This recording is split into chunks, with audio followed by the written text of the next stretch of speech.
Medicine is important.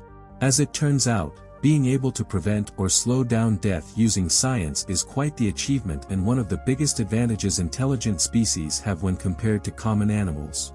Medicine is a great tool for good and peace. So, naturally, everyone adapted it for war. The equation is simple. Fewer soldiers dying means more soldiers on your side and therefore higher chance of victory. That is how battle medics, or combat healers, or whatever name your species gives them, were born. Men and women whose job is to minimize losses on their side so the other soldiers can maximize losses for the enemy. Now, while the core of their profession is still the same, most empires like to add their own flavor that matches their military doctrine. The Zelotes for one aren't fond of the idea of dying without the right rituals, so their military clerics both heal the wounded and pray for the dead. Some, like the Glomuli, are obsessed with the idea of a worthy death, and their medics are there mostly to give the ones deemed worthy but beyond healing a quick and painless death and to reassure the others that their comrade died like a hero. There are also some that blur the meaning of medic.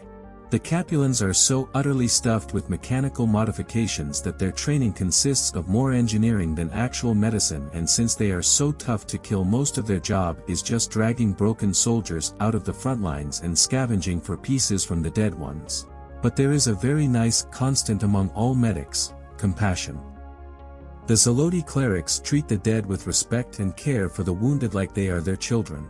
The Glomuli medics tell tales of the great deeds that the fallen soldiers have done while fighting for the Empire. Even the medics of the Capulans show compassion to the fallen for allowing their reused modifications to bring forth a new generation of soldiers. What would a medic be without compassion and kindness? Well, that would be a human medic. Humans are not, as some less informed may claim, psychopathic maniacs incapable of feelings, though they certainly may seem that way for anyone that only watches their wars. No, humans are quite the average species in most regards, with their main quirk being their seemingly otherworldly railguns. When we found the humans, they were steadily expanding their borders and generally going with a "don't bother us and we won't bother you" mentality, which most nations could get along with. Nothing good lasts forever, of course. Humanity eventually started to run out of empty space to colonize, and so they made a couple of alliances with their neighbors to make sure no one would try to mess with their borders. The most significant of these alliances being the one with the Glomuli. And then, as it was bound to happen someday, a minor border dispute between humanity and the Zelotes grew into a small war, which then evolved into full military action. The Glomuli were called to honor their alliance, and they did so by sending a force of volunteers. Most were young men trying to earn honor and old veterans wishing for a glorious end against the enemy. No one expected the humans to win.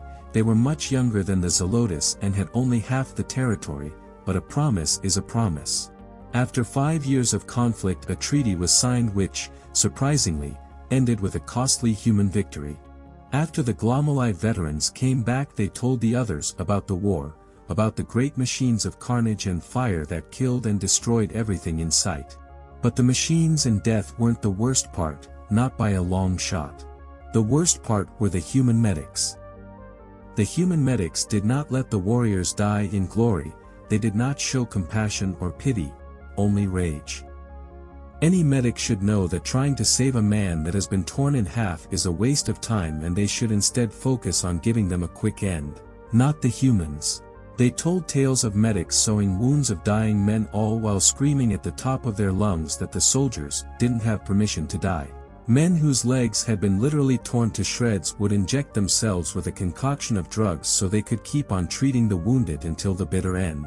Veterans came back to their families after some stupid healer decided to carry them to safety across the entire battlefield, all while being shot at instead of letting them die. People across the galaxy had mixed reactions to this doctrine.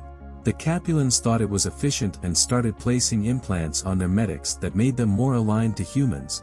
The Zelotes were utterly disgusted with the idea of forcing a soldier to keep on living after being brutally mangled, and many others had different opinions on the matter.